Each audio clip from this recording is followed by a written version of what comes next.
Hi everybody, it's Sarah Cray with Let's Make Art, and we like to watercolor. Every single week we do a new project and we try and make it so anybody can do it. If you're starting out, intermediate, or beginner or advanced, you can follow along.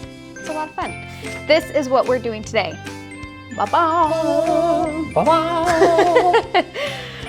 We are doing blue buildings.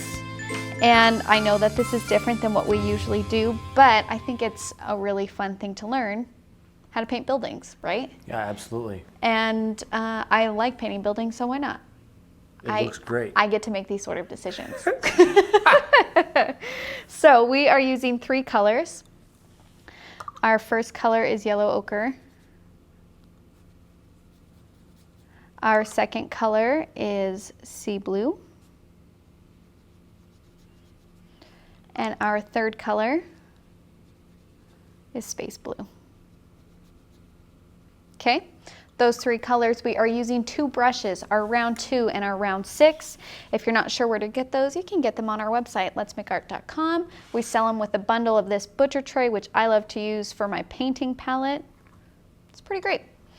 Okay, so this project, we have 4 steps. So the very first thing that we are going to do is we're going to do a light wash on our buildings. Our second step that we are going to do is, I'm calling it the shadows, but essentially on these different faces of the building, like the front. So if this is the side and this is the front, this is the shadowed area. So I'm saying shadows. Here it's a little shadowed. This side it's more shadowed. So we're going to put in the shadowed parts on the building. Third step, we're going to do our dark values. And then the fourth step, we are going to do our windows. So that's it. That's what we have going on. Easy peasy. Easy peasy, lemon squeezy. So I have the outline already traced onto my paper. If you need the outline, you can get it on our website for free, letsmakeart.com. Just find the Blue Buildings project. You can download the outline. Or if you are a subscriber or buy the kit, it will be included. I transferred it using graphite paper, and I made my lines really dark on purpose so the camera can pick them up and you can see what I'm doing. But when you're tracing at home, try and make your lines as light as possible so you can, so they won't show through underneath. Sorry. Okay.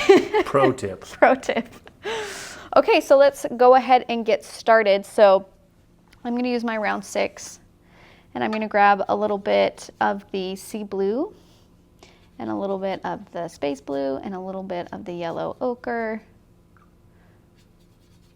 And I'm going to get like this really pretty kind of like turquoisey color. But as you can see, I have stronger areas of green, I have stronger areas of blue, I have stronger areas of that yellow ochre. So mix it up. It does not need to be the same color across the entire thing. So I'm going to take this mixture and I'm just going to start kind of like going through my building. Now, one thing that I do want you to do is, especially as we get towards like, I'm going to do a bunch of different colors. Hold on. Okay. As we get near the top here, I want you to try and leave a thin white space whenever there's a new tier. So kind of like at the top of this outline, I'm going to leave a thin white line in between each new thing, because that's how we're going to communicate like edges.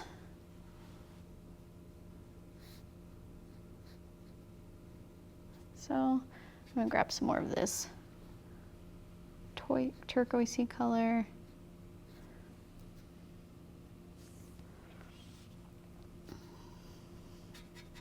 And if you want a light value, like what we're doing now, is use water. Use a lot of water to lighten it up. Now, if you have too much water on your brush, pat it on your paper towel. And that way your painting won't have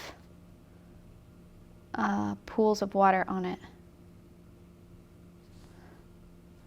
Okay, and we're gonna wait to do this part. Oh, one thing I forgot to mention, sorry, is when you're doing buildings and when you're doing landscapes, they're really, the lines are usually really straight.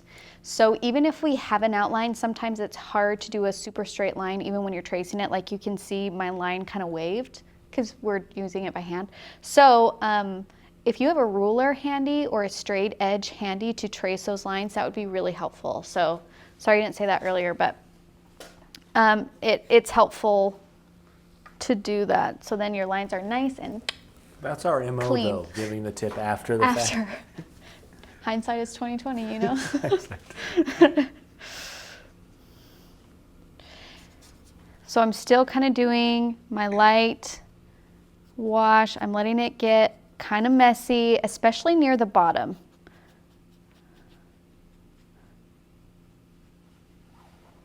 And this kind of reminds me, have you seen like urban sketching, Keenan? It's like a type of art. I think I've seen, well, I'm going to say no. So it's basically where people like have these really amazing sketchbooks and they go out into the world and the cities and they sketch buildings, and so they kind of use like a pen and ink or a pen and watercolor technique where they'll do like a watercolor wash and then use a black like micron pen to put in the details, like the shape of the buildings, the windows. Oh, wow. So this is kind of what this project reminds me of. So we're not using a micron pen, but we will be using darker values to kind of like create our the details of our building. Cool. So that's why, like, if you go a little bit outside the lines on these also, it's not a huge deal because the color is just giving us general shapes and ideas of the different color values. And then our our darker values that we'll put in step 3 is kind of like our, the ink work, quote unquote, if that makes any sense. So it's okay to let it get a little bit messy here. But just kind of remember to try and keep, like, don't just take your paintbrush and go, because we do want to keep some white highlights. So just to be safe, I'm kind of like on the edges of things. I'm avoiding the edges. Like this right here, I'm avoiding that edge and letting there be a really thin white line in between there.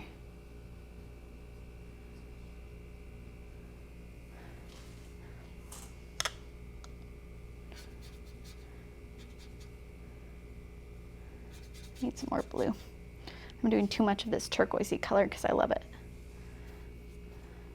So like especially on these areas, I'm gonna do, so I like to just do it by brush stroke. So I'm kind of just doing a swoop here, swoop there. So I'm leaving white spaces in between.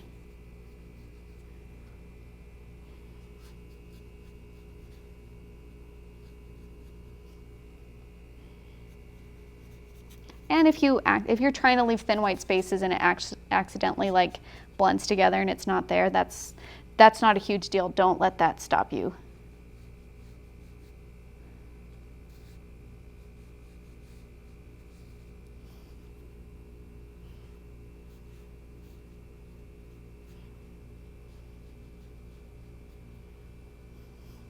But what leaving the white spaces, the highlight, it gives us a sense of dimension.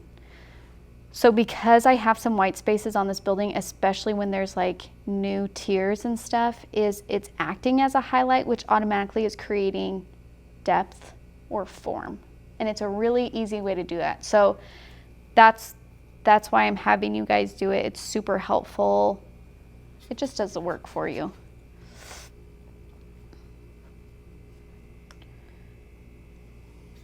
Now when I get down to these are gonna be like windows. I'm gonna kind of like, same thing, I'm gonna leave some white spaces like in between them and the edge of the building.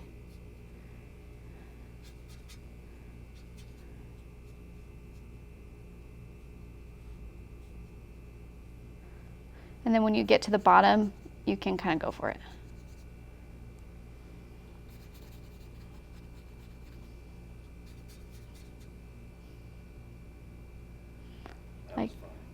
Do some wet and want techniques, drop some water in there, get some cool textures. If you want this to go all the way to the edge of your paper, you can.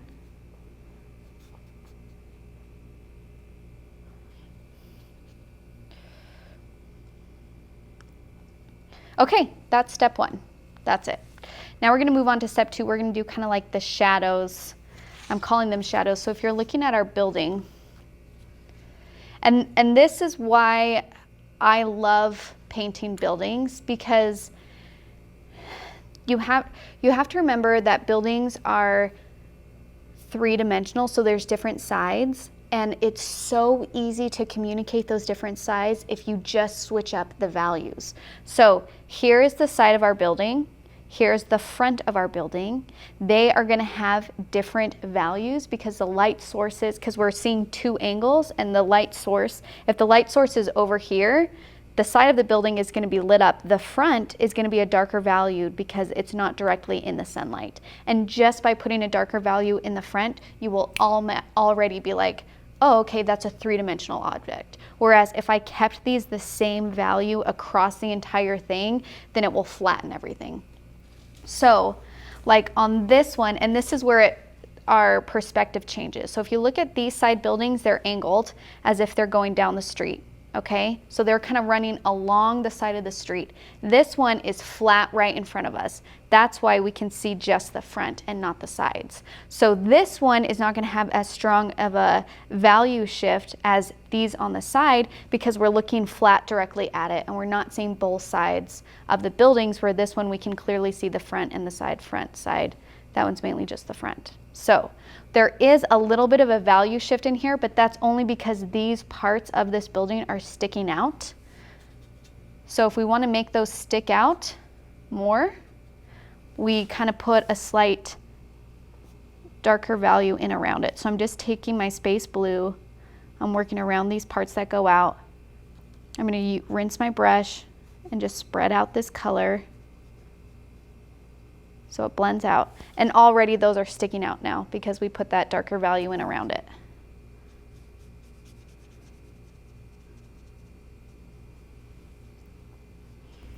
This is a really cool one. I love this one. I really do love this one so much. And I think I love urban sketching. It's not something that I'm really great at and I would love to improve. And I just think the style is gorgeous. And it just reminds me of that so much that I just love it. Makes me think of a dream. A dream? Mm-hmm. It kind of reminds me of Fantasia. Oh, you know, that's a flashback. Taking you back. Classic. Holy hello. There's also a shadow in between here. Could you lean that direction? This way? Is that possible? Yeah. Yep. And then these here at the top, you can use your round 2 for this if you want, but the nice thing about the round 6s is you can still get a really thin line because they all go to a point. So if you can get a thin line with your 6, keep on using that. Or you can switch to your 2. Yeah. And then I'm going to kind of put a little bit of a hard line at these different tiers. Like that. Give it a little bit more value change. Man, that color in there is really nice. That looks good. Okay, so then on this right side, I'm going to take darker value and I'm just going to kind of like roughly sketch out some of these lines and then just take your water and blend them out a little bit. This side is not super detailed, so don't stress about that. I just wanted to give the impression that this is the other side of the street, so it's coming up this way. Originally, and I'll tell you guys this, originally I had these, so these are all coming in at an angle because it's the side, and I had these continuing in at that angle, but that actually wouldn't make sense in space because this is facing us frontwards. So my options were to either make these buildings also face us frontwards or angle them for the other side of the street. But this wouldn't keep on going since this is here. This wouldn't make sense back here then. Does that make any sense? Yes. You have to think of like the horizon line and how the angles meet on either side, or else your perspective would be off. So, okay. Now I'm going to put in a little bit of a darker value on my building on the front side that we can't see very well. So I'm just going in with the darker color.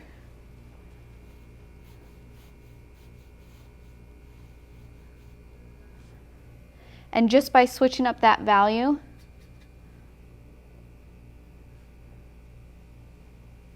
from the side and to the front, we can tell that those are now two different sides of the building.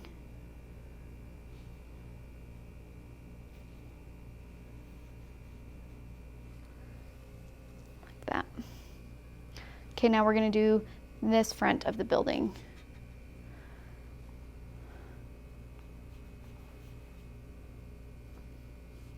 So you're just kind of going in with your darker medium value and redarkening this side. And again, don't take your paintbrush and just do an even color across the entire thing. Lift it up, leave some white spaces. And you might say, well, how do I know where to leave the white spaces? Honestly, just where there's edges and a little bit. And if it's not quite there, it's like, this is like a sketching project. It's like general information and how you can just take general values and turn that into something. So don't stress is what I'm trying to tell you, because it doesn't like totally matter.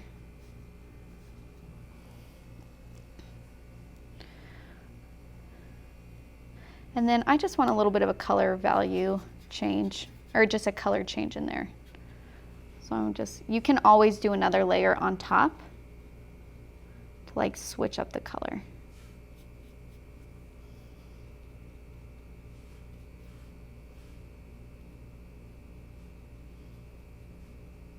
And then some artists use this way of a value change, where sometimes they'll use only warm colors for where the light is hitting and then only cool colors for the shadows. So it kind of turns out a little bit more blocky, but it's a really cool idea.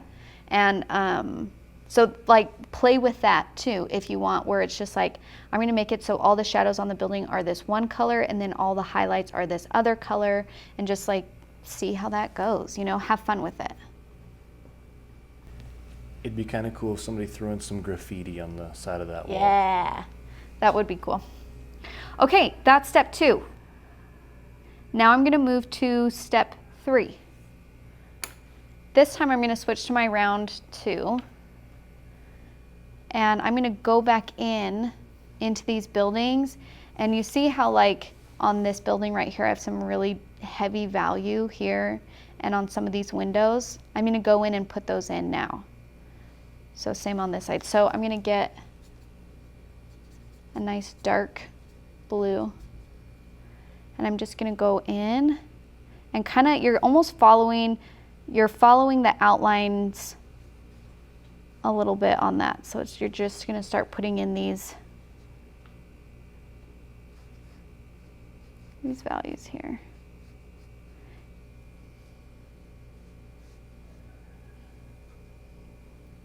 And they don't have to line up perfectly, and sometimes I can't express this enough. It's just because it's super dark, thick on this side, that doesn't mean it needs to stay that same thickness and darkness across the entire thing. Because again, how the light hits it, we usually don't see a strong line. Think of a spider web. Think of how the sun hits a spider web.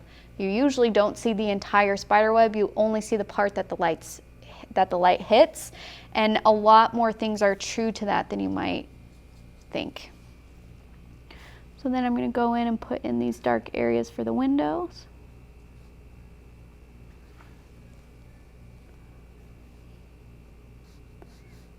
And here's like a section in between them.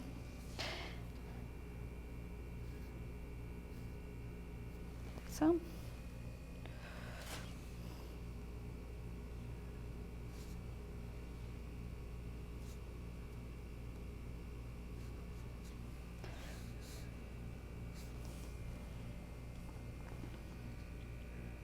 So I'm just following kind of my outline here.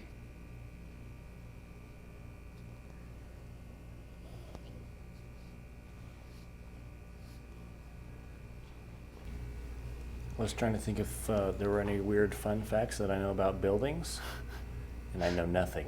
Me neither. I couldn't even tell you where this is. Like, I don't even know if there's buildings that people can recognize in this. I don't know.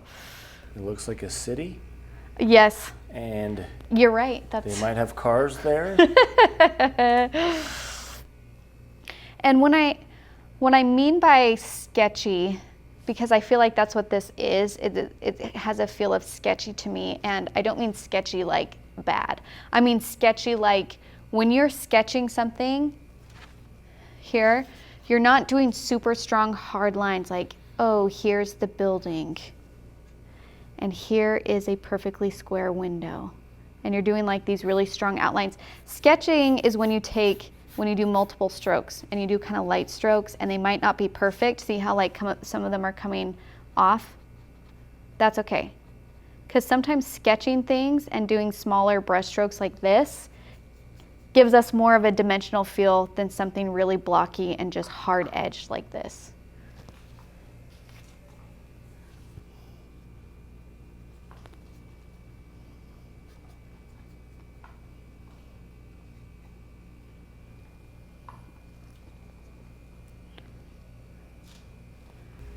While I was struggling to put my audio box back in my pocket, Yeah. I was trying to think of when I noticed. So I like this style more than any style I've seen so far.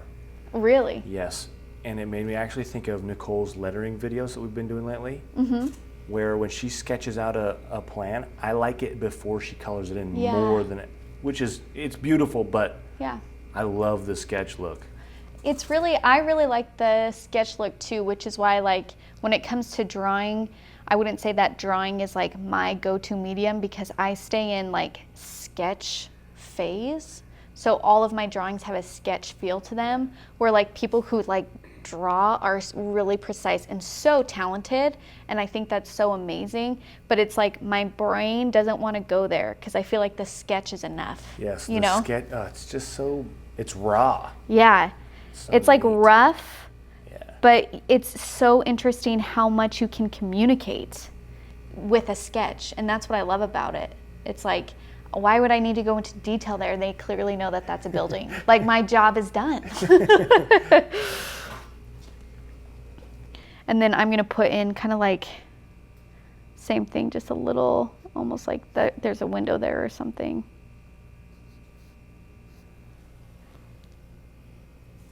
So I hope that looking at this, it's just by switching up those values, it's giving this form, right? This is on a flat piece of paper, but because this is a light value and this is a medium value and there's dark values in there, it now feels like an angled building with different surfaces and different depths. Does it actually feel that way, or am I making that up? I'm looking at it from this angle and two other angles, and it comes across that way. Okay, great. I wasn't sure what you were gonna say, and I'm like, oh my gosh. I see a zebra. Did you mean to paint that? You're like, I can totally see that zebra. You're doing a great job. You're really good at this. Okay. Now up here kind of,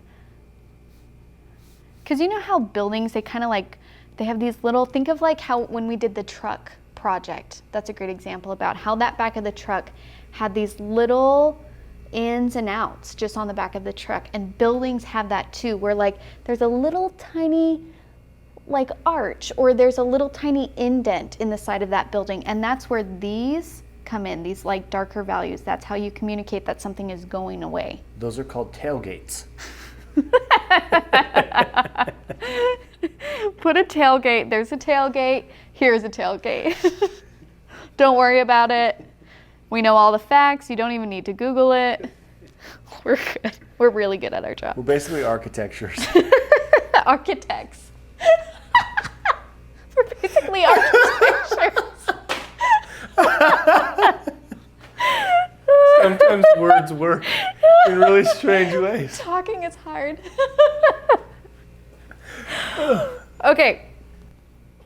So I'm also going to do a little bit of like just lines over here, just to give it a little something extra. Remember, sketch, Da, da, da, da, da, da, da, da. Okay. We are going to move on to the last step. We are going to do the little windows here, and you can get as detailed as you want. Again, for me, I just like giving people enough information so they can take it and run with it and go and understand what's going on. So I just put some little squares in here for like hints of windows or ledges or whatever.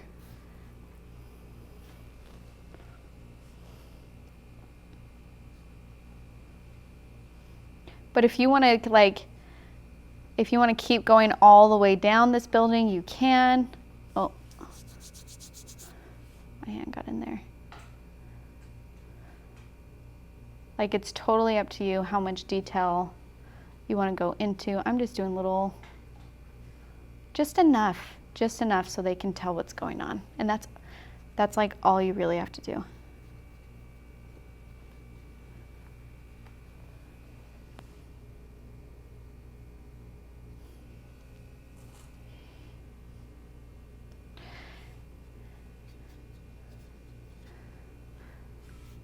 So if you need to do another layer of window, like darker value right here on some of these windows, put it in. If yours are already pretty dark and you're like, I don't think mine needs that, then don't listen to me.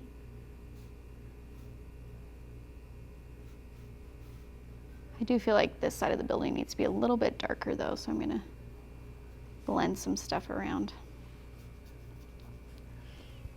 Yeah. And even when you're doing layers, even if it's of light values, it still adds depth.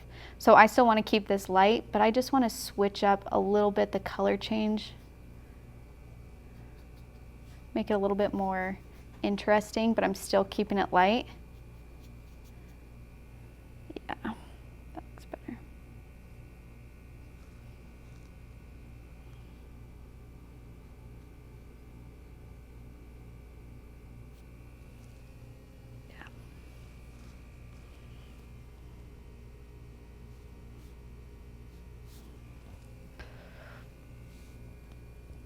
Okay, now we'll do the windows on this building here. And because like this building is angled, that's why we're seeing only that's why they kind of like thin out. And they're angled.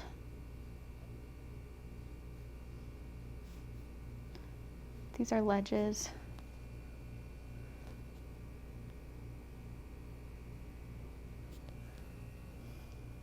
And also, you can totally just like add some water and spread these out and make it a little bit messy. Like, I'm giving you permission to make it a little bit messy and just like play with it.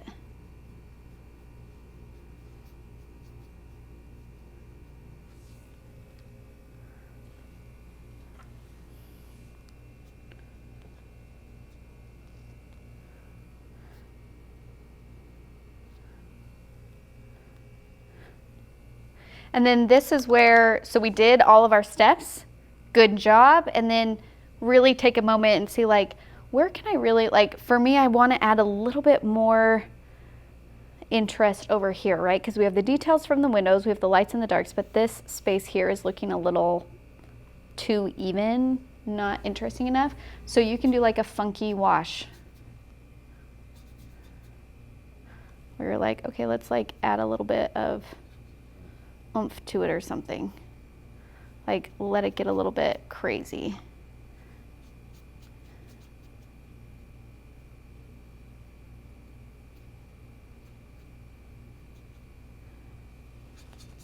Drop in some unexpected color, drop in some textures.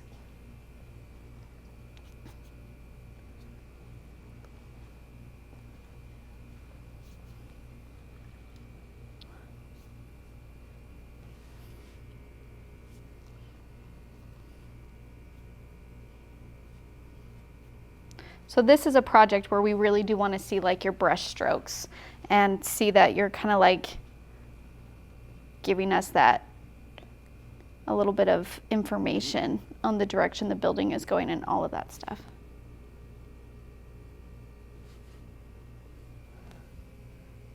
Yeah, I maybe got a little bit too crazy, but I still like it. I'm going to do the same on this other side. And even if like on the bottom here, since the bottom we're kind of like doing whatever we want and we're like, this is our painting, deal with it. You can even, if you want to like mess up the bottom here and have that go into the other building, do it. Like, we have enough detail lines on our windows and our ledges that people will still know that it's a building. So like play with the places that you can play with. Does that make sense? It does. Okay.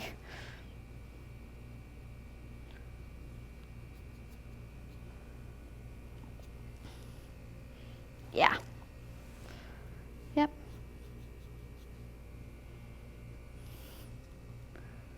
That's it. And then I put this side a little bit darker here on our reference. You don't have to do that. I did that because, as you can see here, my edges got really messed up because I was going crazy with my paintbrush. I got excited. Happens to the best of us. You can just leave it because I don't actually think it's that distracting, or if it's bothering you, you can go in with a darker. Like that.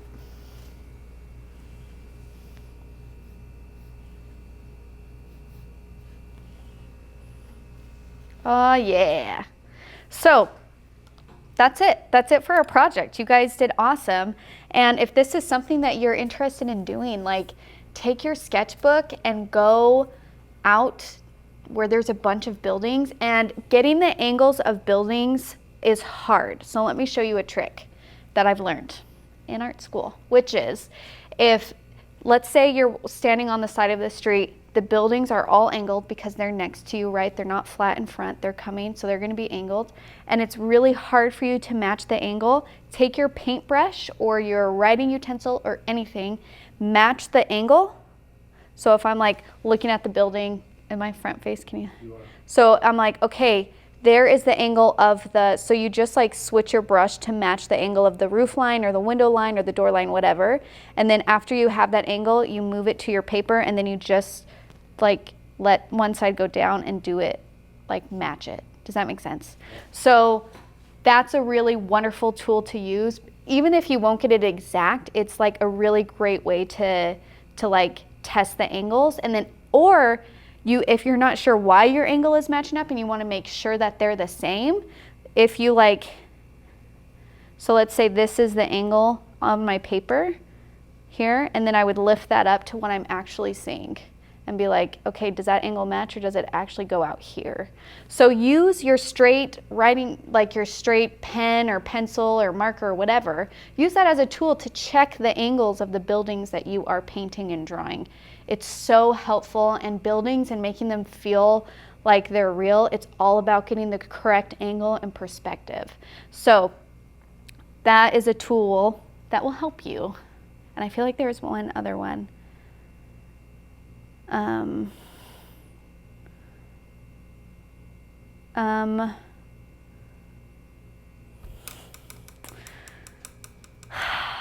What was it?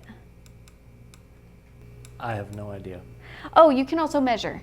You can also measure things using your paintbrush. So if you're trying to see, and this is why sometimes you see artists doing this, right? They're kind of like, so you can actually look at your paintbrush and move your thumb to the height of whatever it is you're drawing. So if you're like, how long is this window? And if you're trying to match it and you're trying to match the perspective of what you're seeing in real life, you can use your paintbrush to measure the length or the height of something and then put that down. And even if you're like using that, you're like, well, you can either like mark it with your other hand, or even, I know it sounds so silly, but like putting it against your paper, your eyeball pays attention to that, and then you have a better idea of how high it actually is. So your writing utensils and your painting utensils are super helpful when it comes to painting things in real life. Last thing I want to say, painting things in real life is really, really difficult. And the reason why it's really difficult and why it's different than painting something off the picture is that pictures are easier to use as a reference because they've already taken a three-dimensional thing and flattened it for you. So those angles, those perspectives, those values, they did that for you and already flattened it. So it's much easier to see what's going on in a two-dimensional picture. When you're painting in real life and you're seeing things three-dimensionally, for you to try and flatten that into a two-dimensional thing and get the perspectives and angles and values right is very difficult. So it's a lot of fun, but if you go out and you're like mad at yourself, don't be mad at yourself because it takes time. So take a picture of it then maybe, if that will be helpful. Take pictures on your cell phone or something, and then go home and try and paint them if you're not ready to paint them in real life yet. And then eventually you will be there. Oh, I feel like I talked really fast. Was I too fast? Okay. That was great, Sarah. Well, you guys are great, and I hope you paint this and you share it. You can absolutely make this your own. You can change the colors, you can add details, you can do whatever you want. But this project, I just wanted to show you about changing values and how that will create form, about angles, and it's really fun painting buildings because if you can just get those angles and those values shifted, then it's like you got a building and your people are sold. They got it. So if you painted this, let's see it. Tag us on Instagram, Let's Go Make Art, or hashtag Let's Make Art. If you're on Facebook, you can use those same, you can tag us in it, or we have a wonderful Facebook community called Let's Make Art Watercolor. It's filled with people on all different skill levels. It's a closed group and it's extremely supportive. It's big. It's like massive. It's over 20,000 people now. So don't be intimidated by the different skills you see on there and think that you're not good enough, because you absolutely are. And once you start posting your work and getting used to it, it's less scary. It takes the power, it like takes that fear away from it when you're like, let's just start. So I think that's all I gotta say. That's it. Bye.